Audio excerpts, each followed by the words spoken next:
Hello again, everybody. I have another message from Facebook, from YouTube. Hey, Ollie, I was wondering if you could make a video about fear and being afraid of speaking out about the abuse. I am terrified to speak out about the abuse I went through or to post the recordings I have of my mother's abuse. I guess partly because I still live with her. Hopefully, I'll have my own place by the end of the year. And growing up, we were always told not to tell anyone about our home life.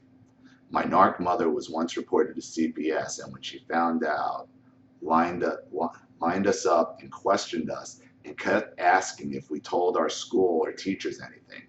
She later blamed her ex, but it stuck with me.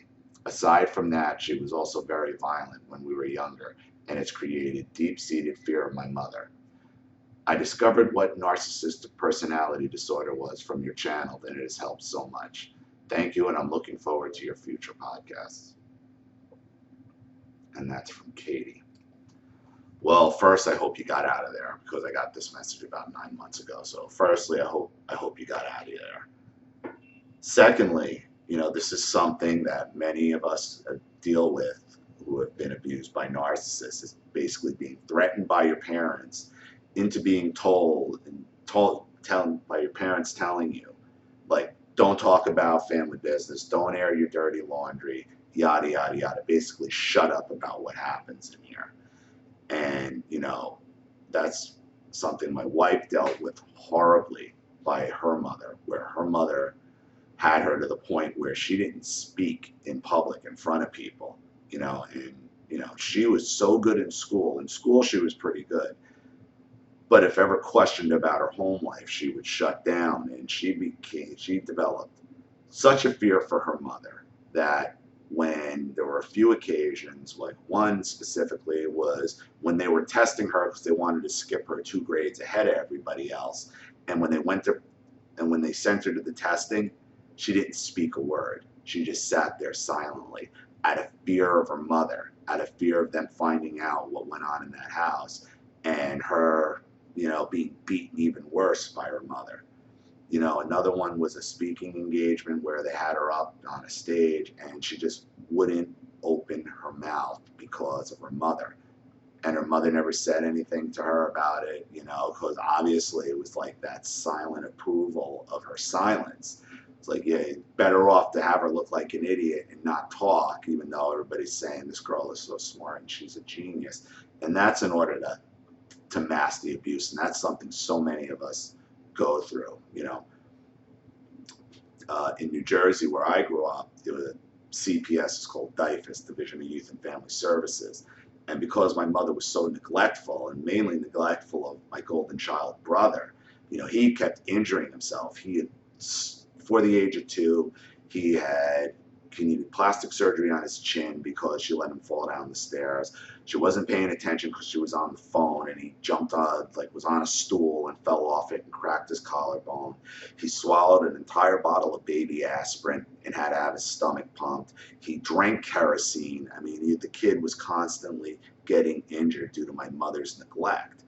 And I remember that DIFUS showed up and they were threatening to remove my brother and me, and they never talked to me, though, and that was the weird thing. And my father had come home, and he had given, because my father's a great salesman, and that was back in that'd be 1980, 81, and that was way before child services really gave a shit. They come to this giant house in the middle of the suburbs, and it was like, even though they were taking it seriously. I remember when they left, my mother did blame me, like, you don't speak out against the family. Yeah. So this is something we've all dealt with.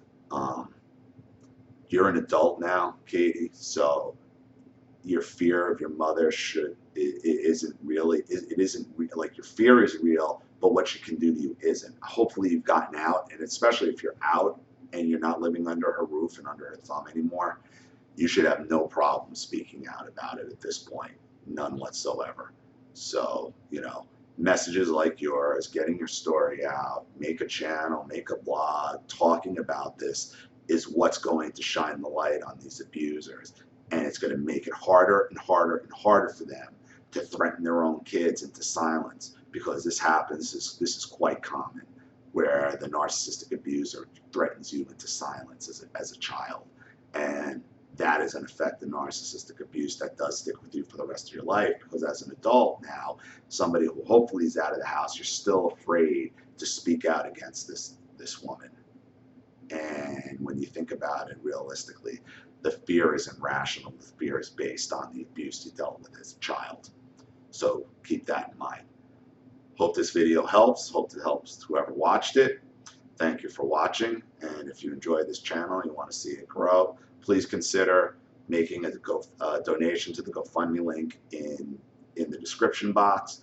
Remember, if you want your story out there and you make a GoFundMe donation, doesn't matter if it's the smallest one or a large one, I immediately make a video and get your story out there.